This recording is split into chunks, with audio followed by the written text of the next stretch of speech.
আসসালামু আলাইকুম। আমি ডাক্তার মোহাম্মদ আসরুজ্জামান পাটোয়ারি আছি আপনাদের সাথে। আশা করি যে যেখানে আছেন ভালো আছেন।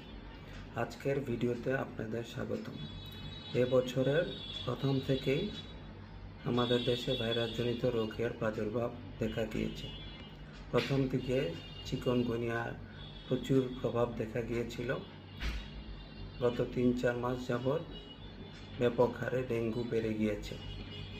আজ আমরা ডেঙ্গু প্রতিরোধে করণীয় সম্পর্কে জানব।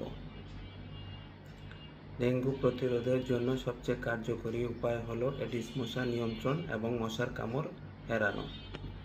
যেহেতু এই মশা পরিষ্কার স্থির পানিতে ডিম পাড়ে, সেহেতু আমাদেরকে জমে থাকা পানি সরিয়ে ফেলতে হবে।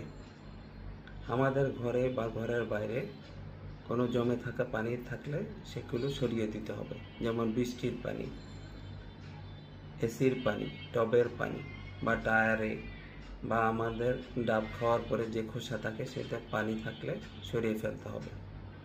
দ্বিতীয় হচ্ছে মশার কামড় এড়ানো। মশার কামড় এড়ানোর জন্য আমাদেরকে মশারি খাটিয়ে ঘুমাতে হবে। প্রতিরক্ষামূলক কাপড় চোপড় পরতে হবে, যেমন ফুল হাতা জামা এবং ফুল প্যান্ট। প্রয়োজন হলে মোজা ব্যবহার করতে হবে।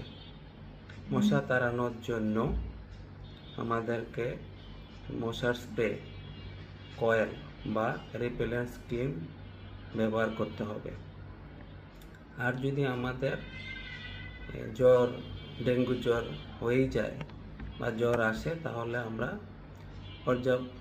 প্রচুর পরিমাণে তরল খাবার খাবো, পর্যাপ্ত পরিমাণ বিশ্রাম নিব, প্যারাসিটামল ব্যতি রেখে অন্য কোনো ব্যথানাশক ওষুধ খাবো না এবং অবশ্যই চিকিৎসকের পরামর্শ নিব। মনে রাখতে হবে, আপনার একটু সচেতনতা আপনাকে এবং আপনার পরিবারকে ডেঙ্গু নামক রোগ থেকে রক্ষা করতে পারে। তাই সচেতন হন, সুস্থ থাকুন। কোনো প্রশ্ন থাকলে কমেন্ট বক্সে জানাতে পারেন। ভিডিওটি ভালো লাগলে লাইক শেয়ার করে দিন। স্বাস্থ্য বিষয়ক এরকম আরও গুরুত্বপূর্ণ তথ্যের জন্য ফেসবুক পেজ এবং ইউটিউব চ্যানেলটি সাবস্ক্রাইব করে রাখতে পারেন। সাথে থাকার জন্য ধন্যবাদ। ভালো থাকবেন। আল্লাহ হাফেজ।